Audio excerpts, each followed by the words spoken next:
Ian sedang menjaga Dylan di rumah sakit. Karena dia baru kerja, gadis itu tidak pernah berhenti tersenyum saat membalas pesan dengan Sobin. 4 bulan yang lalu mereka berdua resmi berpacaran. Ian tidak bisa membohongi perasaannya sendiri jika mencintai Sobin. Ian tetap bekerja sebagai pelayan kafe meskipun sudah menjadi kekasih dari pewaris tunggal perusahaan Diamond Group. Sobin sebenarnya sudah melarang Ian untuk bekerja, tapi Ian lalu menolak. Ian harus bekerja keras mengumpulkan uang untuk membayar utang ke Sobin, gadis keras kepala.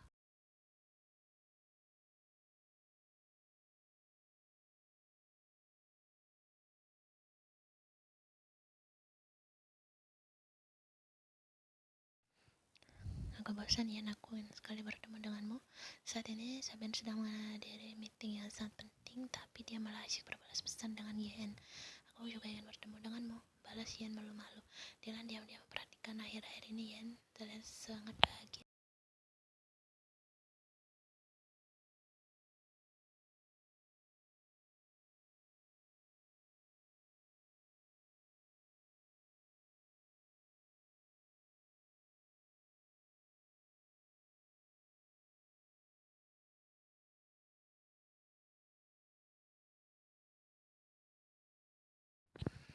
Seperti minggu lalu, Ian dan sambil makan malam bersama di rooftop apartemen lagi itu. Mereka memakai piyama dan Ian lah yang memasak sendiri menu makanannya.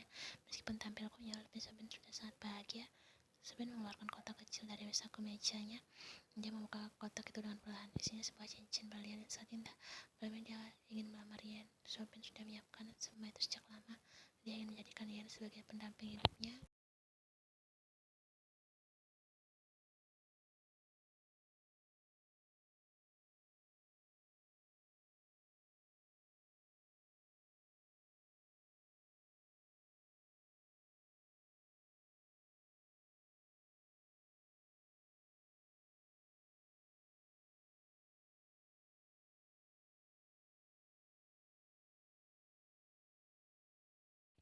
Nona terlihat senang sekali mau kencan sama Sobin Liu ya.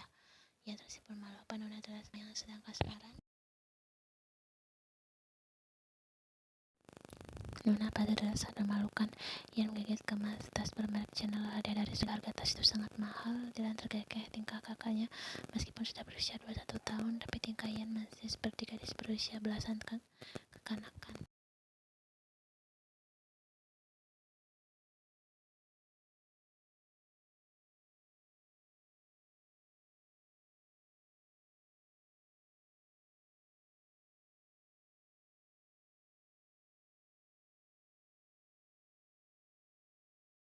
Jam 7 malam ia duduk di sebuah bangku kayu yang ada di taman kota, tempat favoritnya bersama Sobin. Tempat dia bertemu dengan lelaki itu untuk pertama kali. Ian terlihat sangat cantik malam ini.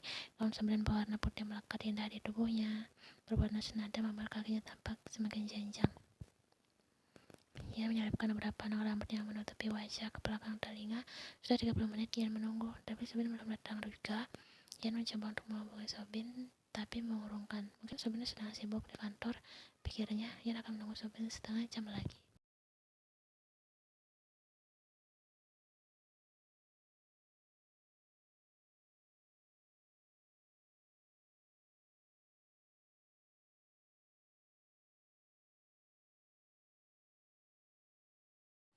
Ian meremas kedua tangan, kedua matanya terasa panas. Ian takut Sobin tidak datang. Sobin, kamu di mana? Air mata terlihat menggenang di kedua pelupuk mata Ian.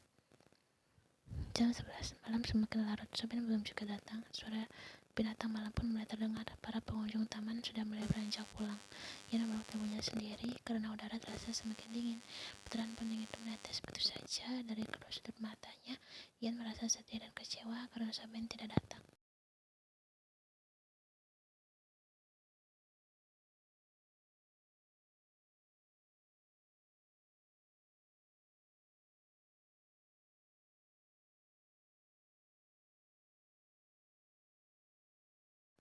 Dari jauh, Sobin terus memperhatikan tanpa Ian sadari. Hatinya terasa amat sangat sakit. Sebenarnya Sobin ingin sekali berlari menghampiri Ian, memeluk dan menghapus air matanya, namun Sobin tidak bisa melakukannya. Anggap saja Sobin pengecut, tapi hanya itu yang bisa dia lakukan. Sobin harus pergi. Pergi sejauh mungkin untuk menyembuhkan hatinya, meskipun tahu apa yang telah dia lakukan menyakiti Ian.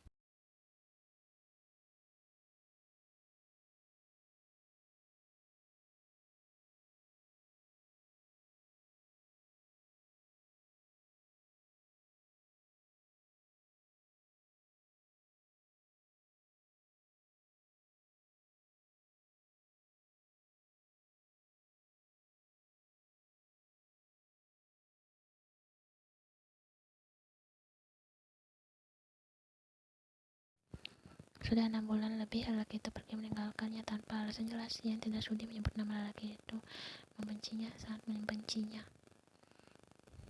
Lelaki itu pergi tanpa pamit, membawa separuh hati. Ian ikut pergi bersamanya. Hatinya tidak lagi utuh, ada lubang yang menganga lebar di sana, semua karena lelaki itu. Ian, tolong antarkan ini ke meja nomor 12.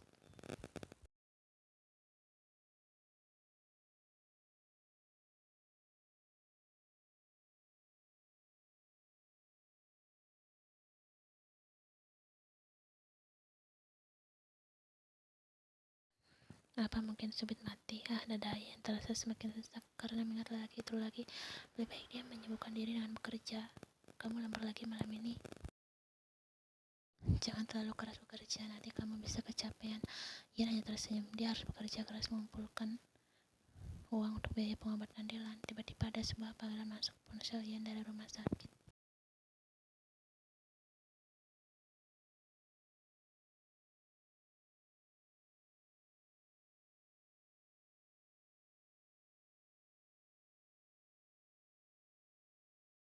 Ian sangat ingin Dylan dioperasi agar sembuh, namun biaya operasi sangat mahal. Ian tidak tahu bagaimana cara mendapat banyak uang dalam waktu singkat. Apa dia terima saja tawaran Alice?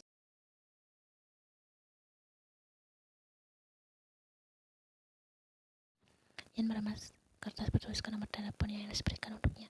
Tuhan, aku tidak tahu harus bagaimana lagi. Semoga ini jalan yang terbaik. Semoga saja. Ian punya janji untuk bertemu dengan seseorang di sebuah kafe. Jujur, Ian merasa sangat takut. Sekarang berulang kali dia mengedarkan pandangannya ke semua penjuru kafe, tapi orang yang dia tunggu belum juga datang.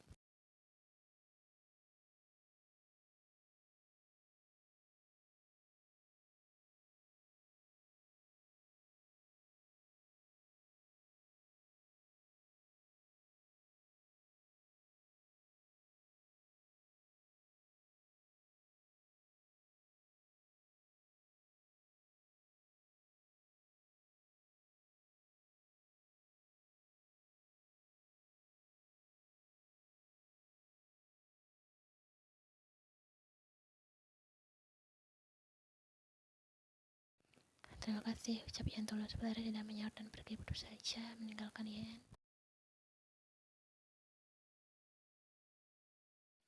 Dia tidak tahu apa yang ada di dalam otak Valerie, apa otak istrinya itu sudah bergeser dari tempatnya.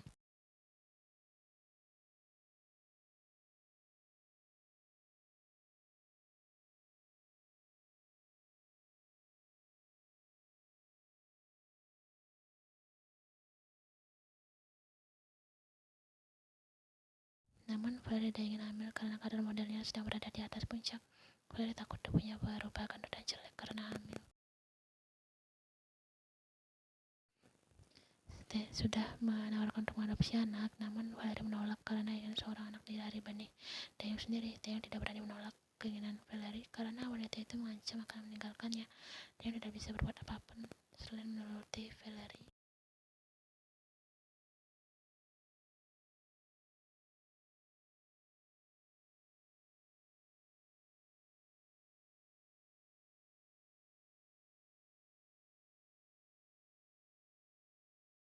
Perempuan yang pernah bekerja di klub malam, Taeyong tak mau menjelaskan bagaimana kehidupan di klub biasa. Kalian tentu sudah banyak yang tahu minum-minuman keras dan yang sudah biasa dilakukan di sana. Apa-apa dari Juk, tidak salah pilih orang.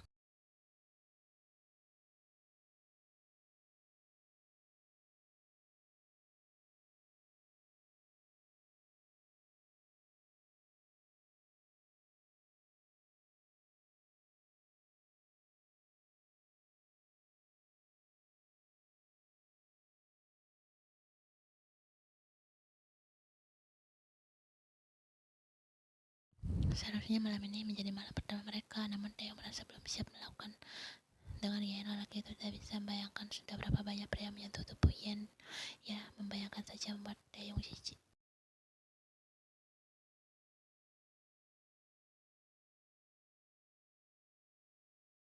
Taeyong melirik Valerie yang sudah tidurnya dalam dekapannya mengucuk bibir wanita itu singkat. Mereka baru saja selesai meskipun bukannya pertama, tapi tidak mempermasalahkan karena dia sangat mencintai Valerie.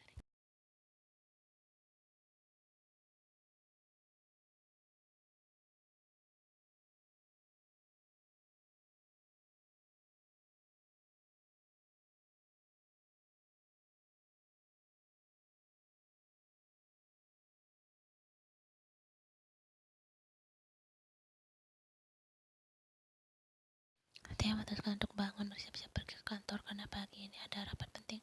Dia membambaskan nafas panjang melihat Valeria yang masih tidur lelap. Dia pun mendekat mengusap pipi Valeria dengan lembut.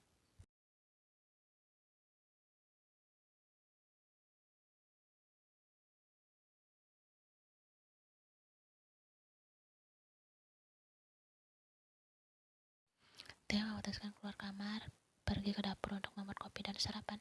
Ya, seperti itulah kehidupannya Theo jalani selama setahun menjadi suami Valerie. Melakukan semua sendirian karena Valerie tidak bisa memasak, apalagi mengurus rumah. Valerie selalu memesan makanan di luar jika Oma Kim ingin makan bersama.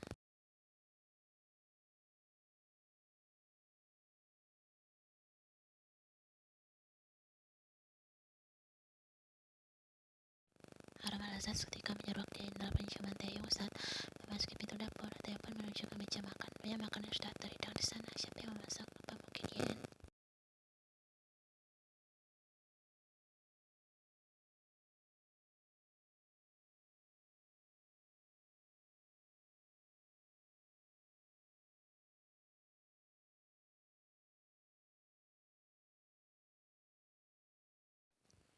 Theo mengira secangkir kopi yang ada di depannya. Enak kopi ini merasa pas di lidahnya. Kedua matanya melihat makanan yang ada di meja.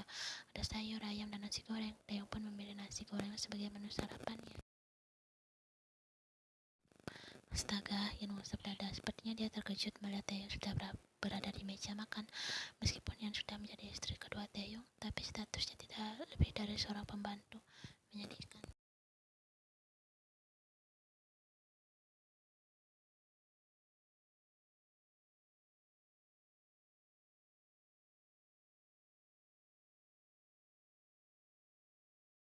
Apa kau bilang? Theo menatap Yan tajam. Yan pun menunduk melirik Theo dengan takut-takut. Kenapa kamu mau melakukan semua ini, Yan? Mulut Theo gatal. Dia sekali tahu alasannya membuat Yan mau menjadi istri kedua untuk melahirkan anaknya. Maksud Tuan, Theo miringnya, kenapa kamu mau menerima tawaran gila istriku? Karena saya sedang membutuhkan banyak uang. Jawab Yan gugup.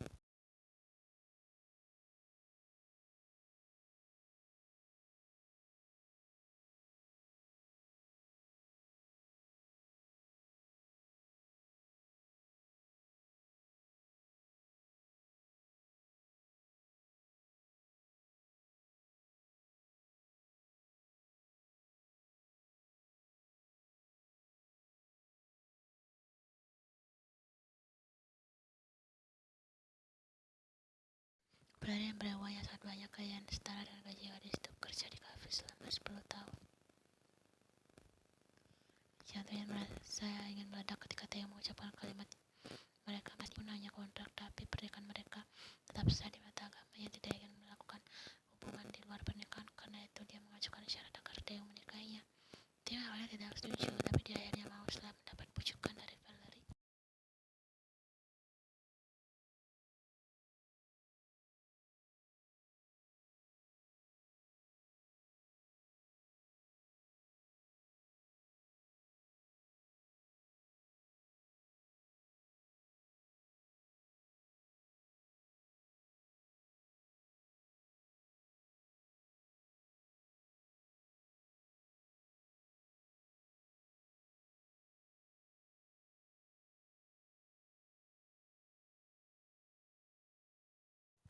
Setiap hari Yan harus mengurus rumah meskipun sudah menjadi istri Theo sesuai perintah Valerie. Jika ada orang lain datang, Yan harus mengaku sebagai pembantu. Menyedihkan sekali hidupnya.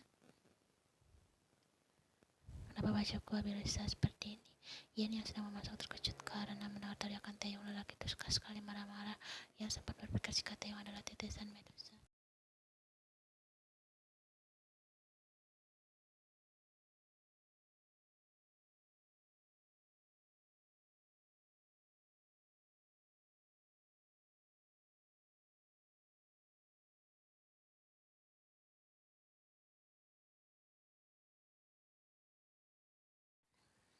Tidak, jawab Yan polos. Sedang Taeyong mengeras kedua tangannya mengepal kuat.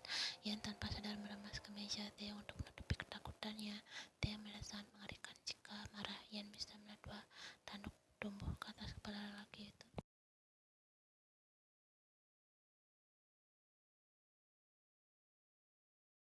Kenapa kemeja aku bisa jadi kayak... Hah? Yan bingung. Kemeja? Kemeja yang mana? Taeyong menghembuskan nafas kasar. Dia meraih paksa kemeja tangan Yen. Ini bentaknya sambil membentangkan kemeja.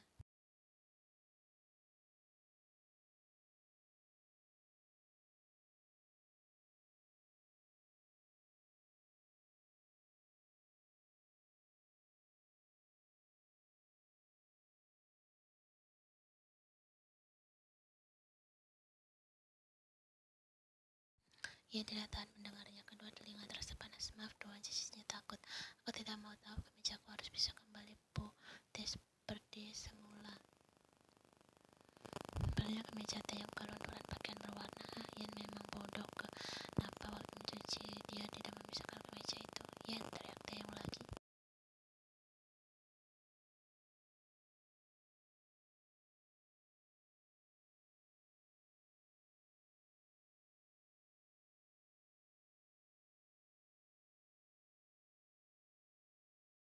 Ian heran karena Taeyong suka sekali berteriak. Apa Taeyong pikir rumahnya berada di hutan? Iya, balas Ian ikut berteriak.